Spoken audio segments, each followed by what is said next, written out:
You know, Polk County government does so many things. It's hard to keep up with what the county does, and in an effort to introduce you to some of the things that we do here within the county, we like to bring in different divisions, and a little known division but doing so much to make a difference in the county that we work, live, and play in is housing and neighborhood development. Joining us in studio is Greg Alpers. He's the manager of the Housing and Neighborhood Development Office. Also joining us is Tanya Tucker. She's the Housing and Demolition Rehabilitation Manager of H&D. Hi. And last but not least, she has a very long title. She will give it to us. Bridget Engelman. Bridget is with Housing and Neighborhood Development. How you doing, Bridget? Good morning. Good. What exactly is the title now? Labor and Environmental Compliance Specialist. Wow, that's a mouthful. Yeah, it Did they is. fit that all on one Actually, they did. On one business On card? one business card, yes. Wow, yeah. I was thinking you have to carry around a billboard in your purse or something. Like, hey, how you doing? Well, Greg, well, now that we've met part of the staff here, let's talk a little bit about what exactly is it that Housing and Neighborhood Development does? Housing and Neighborhood Development manages money on behalf of Polk County government, money that's given to Polk County through the federal government through HUD, Housing and Urban Development, and from the state through the State Housing Initiative Program. These programs are operated for very low, and moderate households throughout Polk County. In the past few years, we've gotten over $20 million the past 2 years to manage from a number of different programs that we have. For this year, we anticipate that for FY 14-15, we'll get about $4 million from the feds, and until the state of Florida has decided what they're going to do with their government, at this point, we look for maybe around $2 million this year. Let's talk about state the obvious. Why is it important to funnel these dollars back into the Polk County community? Well, it's very important for the low-income households that we have in Polk County to have some way to stay within their house, either by repairing a roof, for example, or doing some ADA work within the house to allow the person to stay within their house instead of having the house having to be torn down due to neglect and blight and that kind of stuff. And that's basically what HUD money is used for. And we also do improvements to the city or the area, certain targeted areas such as water, wastewater, that type of thing. Let's talk a little bit about some of the programs. Neighborhood stabilization, what exactly is that? Neighborhood Stabilization Program was a project that's been around for about 4 years now. There's 2 different projects. We have number 1 and number 3. Both of those projects are used to get rid of blight in the community by buying foreclosed properties, rehabbing them, and then reselling them to basically flip the house or sell the house to a very low or moderate individual.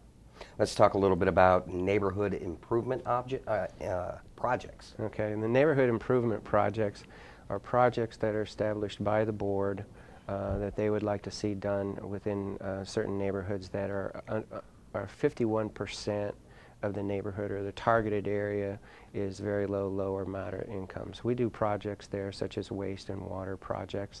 This year we'll be doing a project with the Skyview Utilities project is a big one that the Board of County Commissioners has wanted us to be a part of. Now when we talk about municipal partner projects, what are those? Well, there's 17 municipalities in Polk County, and we partner with right now 5 of the partners that we have, and we do infrastructure projects with them. We also help them to assist them to do work in their parks, do remodels, that kind of stuff, ADA, bathrooms in parks, those types of things. And we have 5 municipalities: Auburndale, Bartow, Dundee, I hope I remember all of them. Eagle Lake? Eagle Lake is one. Thank you. Mulberry. And Mulberry. You must be reading off the paper. You know, I'm only as good as the paper that the man supplied me with. Thank you very much. Yeah.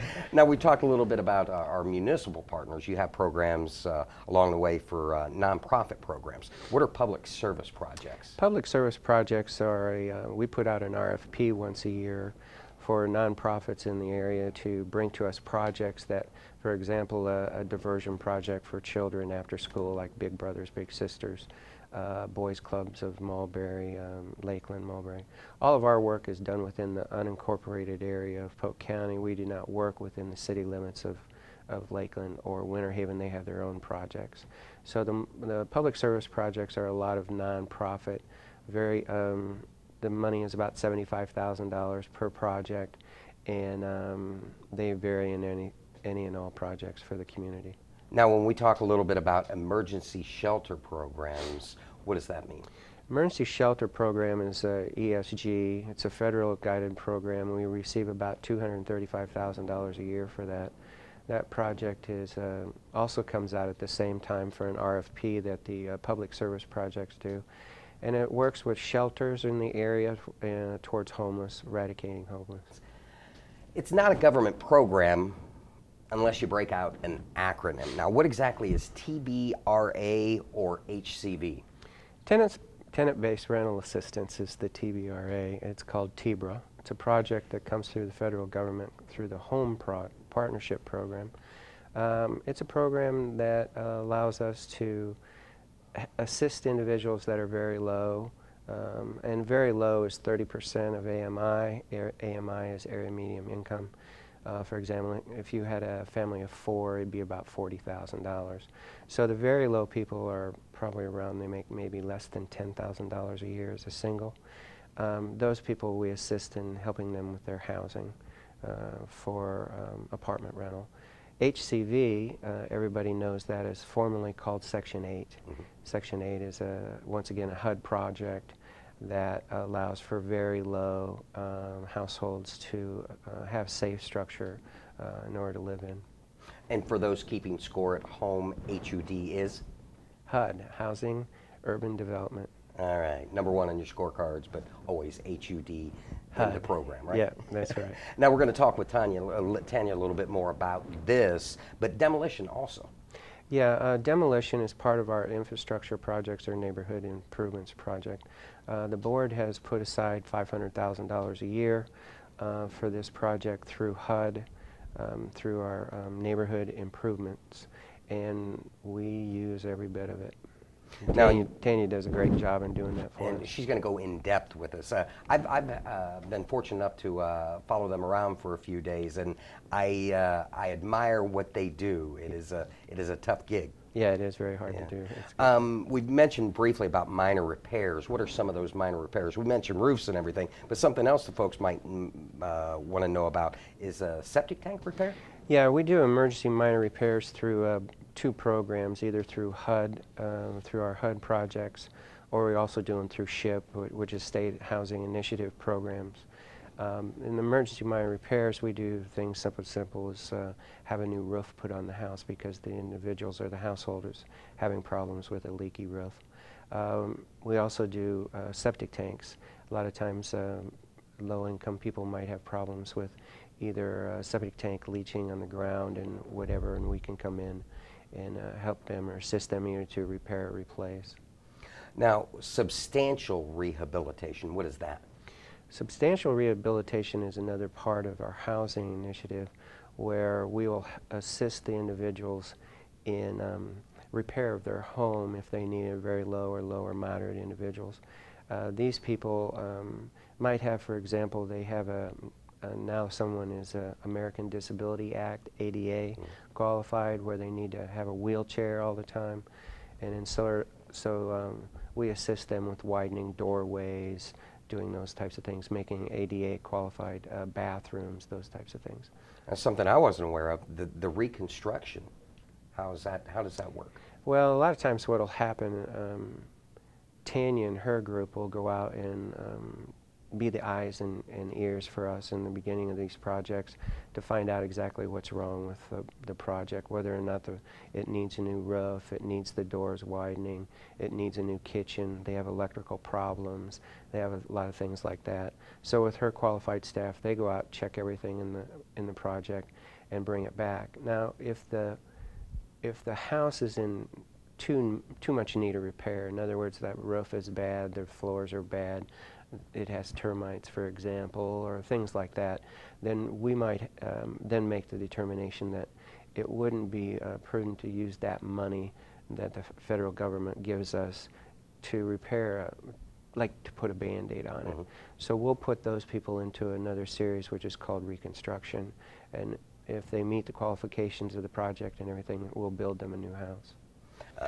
When we talk about environmental issues, you guys can get involved with that too? Yeah, the federal government, for when we use their money, one of their responses or one of their reports is that we have to do an environmental of the property that's going on. And there's tons of different things that are involved in that, such as noise, too close to the highways, if there's leakage from underground gas tanks or oil tanks or anything like that. But that's one of the reasons why I brought Bridget today, because she's the expert in all of that, and she'll be able to talk to you a little bit later about that. One of the programs that I'm proudest of that you guys do over there, there's nothing quite like being a homeowner. And probably the thing that you see, the most tangible program that you see is your down payment assistance program. Yeah, the down payment assistance program is a great project. It comes through SHIP programming, the State Housing Initiative programs.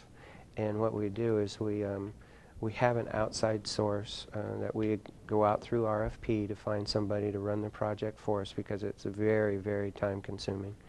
And they have to have their background in buying and selling of homes and writing contracts and that kind of stuff. So we go out for that, and we have an outside group called Keystone Challenge Fund, and they take care of all of our down payment assistance. This allows individuals that are just about there with, having enough money to pay for a down payment for a new home, which they've maybe have never had before. And so with our funding from SHIP, we're allowed to do that. Rough numbers, just working, how many programs we just went through, what are we talking about money-wise, roughly bringing into this community, and then how many employees do you have managing all these programs? Well, right now, for this next year, like I said earlier, we'll have about $4 million from the federal government to do all of our HUD projects, and we'll have approximately $2 million if everything works out all right. We haven't been told for sure. That project with the State Housing Initiative Partnership doesn't start until July, and we're usually notified the first part of June when we get that. Right now, I have 21 staff and 3 are in finance, so we only have 18. When I first started with housing in '09, we had 34 staff, so we've had some cuts because of funding. And talk about the efforts that your staff gives. I mean, this is a county over 2,050 square miles. It is very large, and what the work that they do is absolutely incredible. Yeah, my staff is a real good staff. They have they cover, like you said, over 2,000 square miles. Tanya's group that does all the work within the houses and the demolition and everything, they're out of the office most of the time. Plus they have to come back in and do all their inside office work in order to keep things up with that. The other staff is the HCV and the TBR staff are out a lot looking at apartments, making sure they meet the high quality standards set by HUD, and so my staff is extremely busy. And Tanya, did you ever think we were ever going to get him to be quiet? I mean, he just goes. He's like the Energizer Bunny. He's really good at what he does. Let's talk a little bit about your end of the office, the housing demolition rehabilitation end. What exactly is that? Well, it's actually 2 programs. The demolition is kind of a program by itself, which I've done for many years. And basically what that does is we go in and remove the dilapidated abandoned structures throughout the county, ones that pose life, safety, welfare issues to the community, the neighborhood, that sort of thing. We do give owners opportunities to, bring their structures up to code or tear them down themselves. And if they do not comply with either one of those, then the county will come in and tear it down and place an interest-free lien on the property for the cost of the demolition. Since about 1999, we've facilitated about 2,500 demolitions throughout Polk County. That's quite a bit. I've been lucky enough to go out with you and be with you on various aspects of the job, and it's not all glamorous, and it's sometimes downright scary. What are some of the situations that you deal with on a day-to-day basis? Well, basically, when we go out and do these inspections, they are not in desirable areas. Like I said, the structures are dilapidated, run down, abandoned. The floors are falling out, so you always have the dangers of falling through the floors. And you know, there's rats and snakes and vicious dogs, and you name it, we've run across it. But that's typically what we see. But you know, that's only a few minutes, and the neighbors in that area have to live with that every day. So we are trying to get compliance to make Polk County a better place to live for the citizens. Let's talk a little bit about some things, especially from the labor end and things along that line. Where do you fit into this whole cog as it turns? Well, I've been there since June, so it's fairly new, and I feel very comfortable, so I kind of fit in pretty well. I kind of have a neat job because I monitor all federal funded construction projects to make sure that they stay in compliance with Davis-Bacon Section 3 and environmental reviews. Davis-Bacon applies to contractors and subcontractors that have been awarded contracts for federal funded projects in excess of $2,000. Those contractors and subcontractors have to comply with the labor laws, make sure that their laborers and mechanics are paid the local prevailing wages. My job is to make sure that those individuals that are working on the job, the sign turners, or the flag guys, or the guy that's on the backhoe, are actually getting paid what is the prevailing wage. I interview the individuals on the job site to make sure that what they're getting paid is what's the prevailing wages that's set by the Department of Labor. Section 3 applies to the contractors. What it is it's a program to make sure that the contractors, to the greatest extent feasible, contract and hire individuals of low income based on the residents of wherever the project is and Polk throughout a whole. So we want to make sure that the contractor goes out and gives that great effort to hire new hires that are low income and very low income that are living in the area. That not necessarily to keep in that area, but throughout Polk. And one of the things that we've done with Polk County is we've partnered with Career Source Polk. The contractors can go ahead and put a work order in, and so the job goes into work or Career Source Polk, and individuals can go ahead and apply for the job through Career Source Polk, which is formerly known as Polk Works. Polk Works, yeah. Now, the obvious thing here is we get these federal dollars, but the most important thing is that your program makes sure that we're able to funnel those dollars back into The community. to the community, and reinvesting not only in the community, but also giving work to the community. Absolutely. That's the main purpose. We want to make sure that these federal money is not only going to the contractor, but actually expending out to the actual community. Hopefully, the new hires will stay on, so the longevity of new employment is there.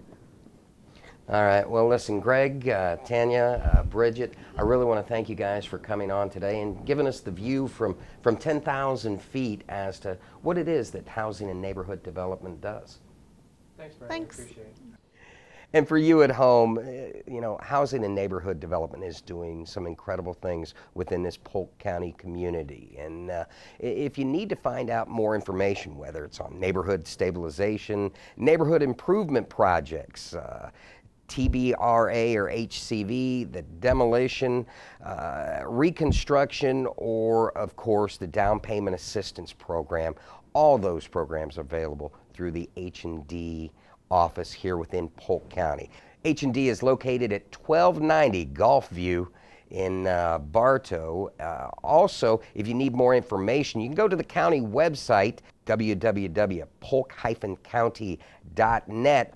And if you need more information, give them a call on any of these programs, 863-534-5240.